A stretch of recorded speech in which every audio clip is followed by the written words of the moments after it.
What made you guys want to try the pelvic floor funnel?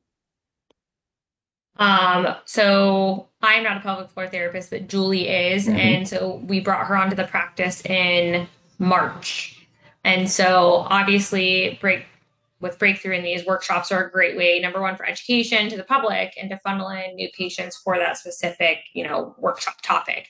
At my previous company I worked at, we worked with you guys and I had done low back pain, shoulder, and like I did the balance and dizziness one a couple times as well.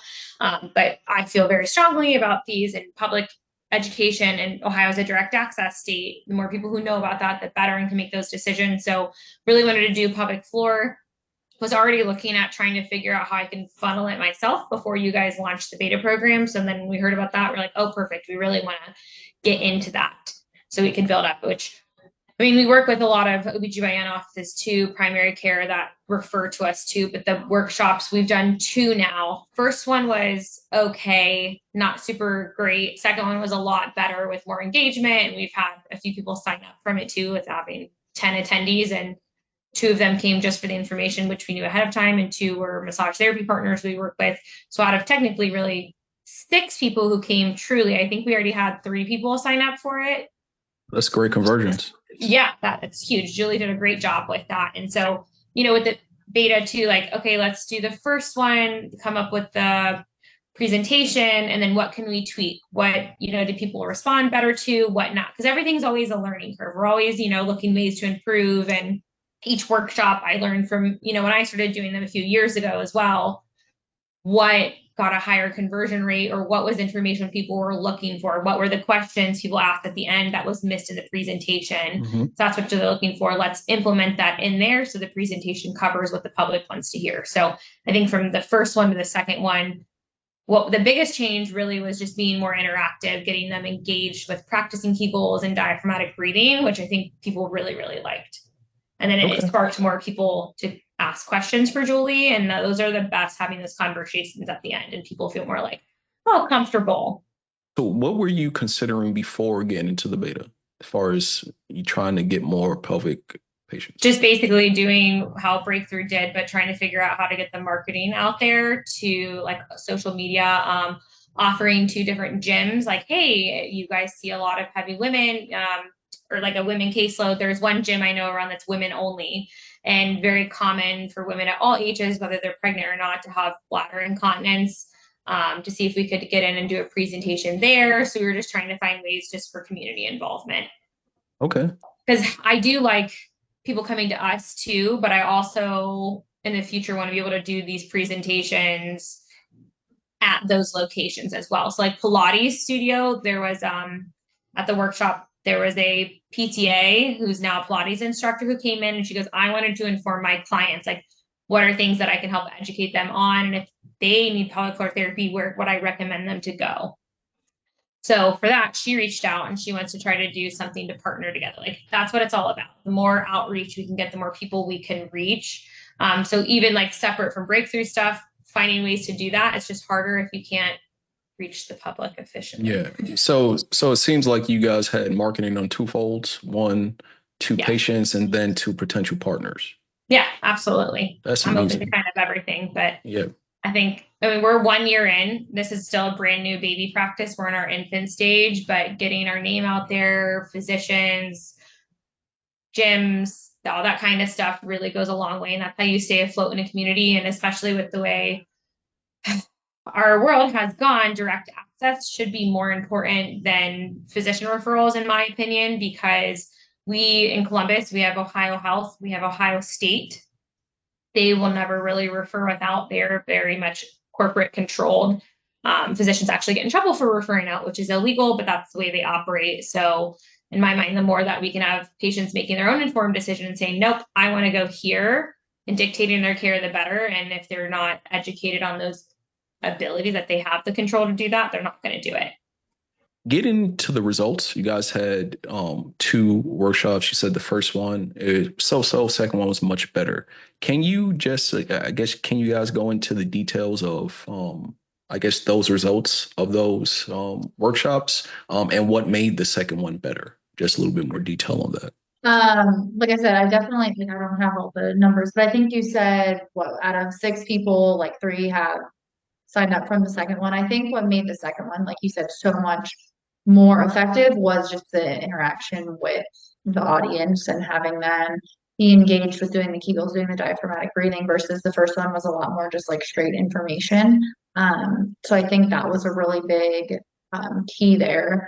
I think also too, just kind of getting a better idea of like what they were looking for, like what people wanted. So that was just really helpful feedback from the first one, taking it into the second one, and then obviously being able to use that in the future.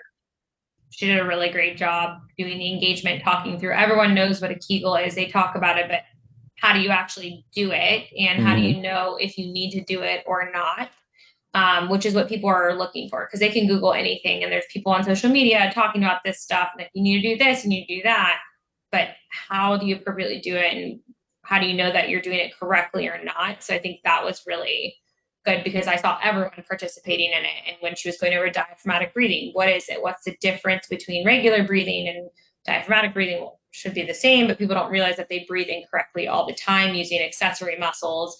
So educating that and then showing them how to tell if they're doing that, like people were so engaged. And I thought that was really good. And after that, people really were like more open to like asking questions and like communicating with each other, feeling more like, okay, I'm in an inclusive space here. And Mm-hmm. the other thing about workshops too is like showing up and seeing you're not the only one with this issue. I think that's a good thing. So many people feel alone and isolated. They don't talk to their providers about these issues, especially pelvic floor has been, better now, but before people never talked about having incontinence and, okay, well, I had a baby, so I'm just gonna, tinkle every time I laugh, cough, or sneeze, or jump or run.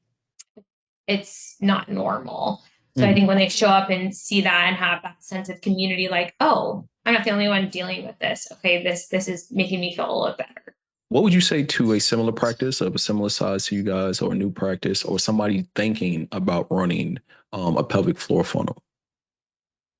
If they have a pelvic floor therapist, I say absolutely do it. Um, Again, now in day and age, like TikTok is really big, social media is really big. There's a lot of influencers out there who are educating on it, but they can only go so far. They can only teach so many things over social media without that one-on-one consultation. So I think that's a really big kickstart. But then it's like, well, where do you go? So I think people in our community to have those ads out, like, oh, well, they can come to me again, separate from their physician. Hopefully they're, we market to their physician. They find that TikToker that they like and like that makes sense. They go to their doctor, hey, I want pelvic floor physical therapy. They send to us. Great, that's a beautiful funnel. But if they don't go that far, if they don't want to go to their doctor and they just like, I knew so and so went to a workshop or I saw, I'm thinking about it, starting to Google what places offer pelvic floor physical therapy. And then I know that's how you guys pull a lot of those targeted ads into them in our zip code.